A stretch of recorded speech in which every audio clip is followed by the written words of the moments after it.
Second world war में लाखों कैदियों को टॉर्चर सेल में डाल दिया गया था। वहाँ उन्हें बुरी तरह टॉर्चर किया जाता था।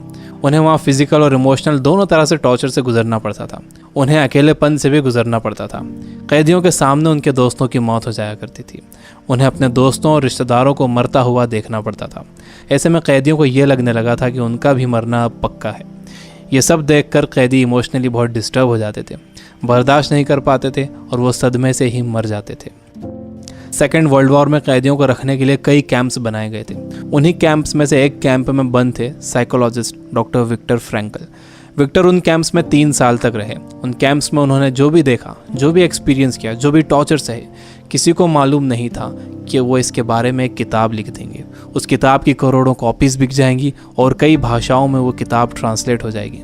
उन्होंने किताब लिखी जिसका नाम था मैन सर्च फॉर मीनिंग। अभी जो कोरोना क्राइसिस चल रही है, आप घरों में बंद हो, बोर हो रहे हो, अच्छा नहीं लग रहा है, तकलीफ हो रही है, तो आप अपनी इस तकलीफ को ज़रा इन टॉर्चर सेल्स के फ़ोटोज़ से एक बार कंपेयर ज़रूर करना। इससे मुझे पक्का यकीन है कि आपको अंदाज़ा हो जाएगा कि हमारी तकलीफ़ इन टॉर्चर सेल्स की तकलीफ़ के मुकाबले कुछ भी नहीं है।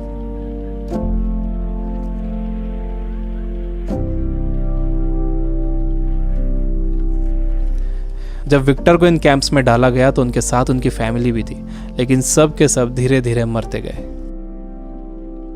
विक्टर एक इंसिडेंट बताते हैं। उनके साथ एक कैदी था। उसने फरवरी महीने के आखिर में एक सपना देखा। उसने विक्टर को बताया कि कल रात उसने एक सपना देखा था। सपने में एक आवाज़ गूंजी कि मुझसे जो पूछना है पूछो। तो मैंने उससे पूछा कि हम इस कैंप से बाहर कब निकलेंगे। तो उस आवाज़ ने कहा कि 30 मार्च को तुम लोग बाहर निकल जाओगे।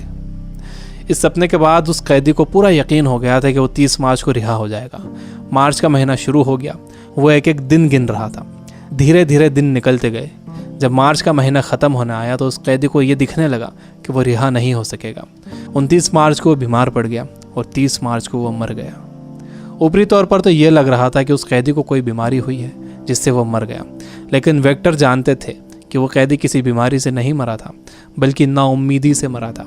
उसके मरने की वजह थी उम्मीद का ख़त्म हो जाना, होप का ख़त्म हो जाना। Biggest lesson of this book, इंसान को तकलीफ़ें नहीं मारती हैं, इंसान को धोखा नहीं मारता है, इंसान को चैलेंजेस नहीं मारते हैं, इंसान को नाउम्मीदी मार देती है। जिस इंसान के अंदर आने वाले कल की कोई उम्मीद नहीं होती, कोई ख्वाब नहीं होता, वो इंसान भी नहीं रहता।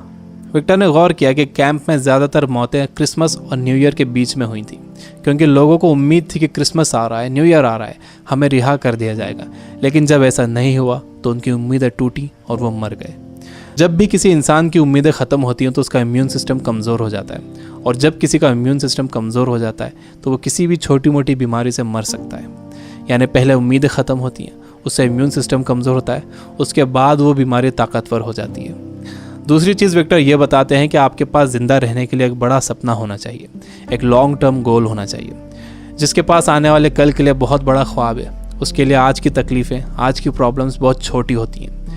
जब किसी का बिलीफ बड़ा होता है, किसी का कॉन्फिडेंस बड़ा होता है, किसी का सपना बड़ा होता है, किसी का कमिटमेंट बड़ा होता है, तो उसके सामने आने वाली क्राइसिस, प्रॉब्लम्स, तकलीफ़ें सब छोटी हो जाती हैं। हम कोरोना वायरस की क्राइसिस से घर में रहकर मुकाबला कर सकते हैं। आपको अपनी सुरक्षा करना है, लेकिन इससे घबराना नहीं है। आपको अपनी उम्मीद को ख़त्म नहीं होने देना है। विक्टर कहते हैं कि जब कोई प्रॉब्लम या बीमारी आती है तो आपकी बॉडी कमज़ोर पड़ जाती है, लेकिन आपका माइंड बहुत पावरफुल है। आपको इसे कमज़ोर नहीं पड़ने देना है। आप रोज़ टीवी देख रहे हो, आप बुरी न्यूज़ सुन रहे हो कि इतने मरे, इतने बचे, इतने सीरियस, यह आपको मेंटली वीक बना देगा। आप मेंटली वीक हो जाओगे तो आपका इम्यून सिस्टम भी कमज़ोर हो जाएगा, जिससे आपका बीमार होने का ख़तरा बढ़ जाएगा। विक्टर कहते हैं कि वो 3 साल इन कैंप्स में इसलिए ज़िंदा रह पाए क्योंकि उनके पास कल के लिए बड़े सपने थे, विल पावर थी, उन्हें एक किताब लिखना थी। तो वो सारी प्रॉब्लम्स, सारी तकलीफ़ें उनके सपनों और इरादों के आगे छोटी पड़ गईं और वो इन सब से बाहर निकल गए। तीसरी चीज़ जो विक्टर ने ऑब्जर्व की थी वो ये कि जब इंसान के सामने कोई प्रॉब्लम आती है तो वो उसे कैसा मीनिंग देता है। वो उसे पॉजिटिव मीनिंग देता है या नेगेटिव मीनिंग देता है। जैसा भी आप उसे मीनिंग देते हो, ये मीनिंग ही उस प्रॉब्लम को आपके लिए मुश्किल या आसान बनाता है। आपका मीनिंग उस प्रॉब्लम को या तो और बढ़ा देगा या उसे ख़त्म कर देगा। फॉर एग्जाम्पल, आप कहीं जाने के लिए घर से बाहर निकलते हो और आप देखते हो कि आपकी गाड़ी का टायर पंचर है। अब आपको बहुत गुस्सा आ जाता है। आपको लगता है कि क्या इसे अभी पंचर होना था, या आप ही के साथ क्यों हुआ, पूरा मूड ख़राब हो गया। आपने इसे दे दिया नेगेटिव मीनिंग। आपके पास एक और ऑप्शन था। आप सोच सकते थे कि हो सकता है कुदरत आपको वहाँ जाने से रोक रही हो सकता है कि आप किसी बड़े एक्सीडेंट से बच गए हों इसकी वजह से। अगर तेज़ स्पीड में गाड़ी का टायर पंचर हो जाता तो एक्सीडेंट हो सकता था। अच्छा हुआ कि निकलने से पहले ही आपको टायर पंचर मिला।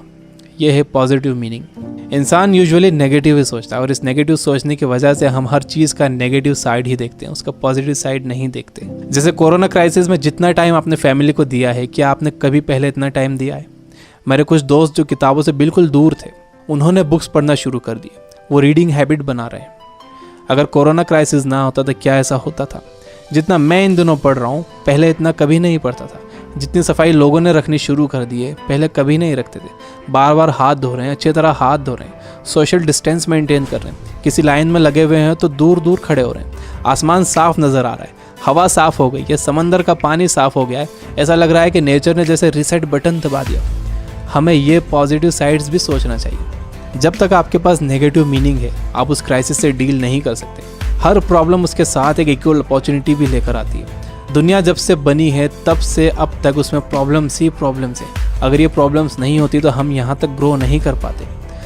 सबसे लास्ट में विक्टर कहते हैं कि आपसे सब कुछ छीना जा सकता है, आपकी धन दौलत, घर, गाड़ी, बीवी, बच्चे, माँ बाप, दोस्त, सेहत, लेकिन एक चीज़ नहीं छीनी जा सकती, वो है आपकी पावर ऑफ डिसीजन। आपसे फैसला करने की ताकत कोई नहीं छीन सकता। अगर आप सिचुएशन से घबरा कर फैसला करते हो तो वो सिचुएशन आप पर हावी हो जाएगी, लेकिन अगर आप सिचुएशन के हिसाब से खुद को बेहतर बनाते हो और डिसीजन खुद लेते हो तो आपकी ज़िंदगी बदल जाएगी। दुनिया में इससे पहले भी कई बीमारियां आई हैं जिससे करोड़ों लोगों की मौत हुई है। उसकी वजह ये थी कि लोग अवेयर नहीं थे, उनके पास इन्फॉर्मेशन नहीं थी, इन्फॉर्मेशन लेट पहुंचती थी, बीमारी से डील करने के साधन नहीं थे। लेकिन आज का वक्त सबसे अच्छा वक्त है। हमारे पास इन्फॉर्मेशन बहुत तेज़ी से पहुंचती है, हमारे पास साधन है। मुझे पूरा यकीन है कि आगे और भी अच्छा वक्त आने वाला है और मैं आपको उम्मीद दिलाता हूँ कि आगे सच में बहुत अच्छा वक्त आने वाला है। You guys are amazing. Keep reading, keep learning, keep growing. Thank you for watching.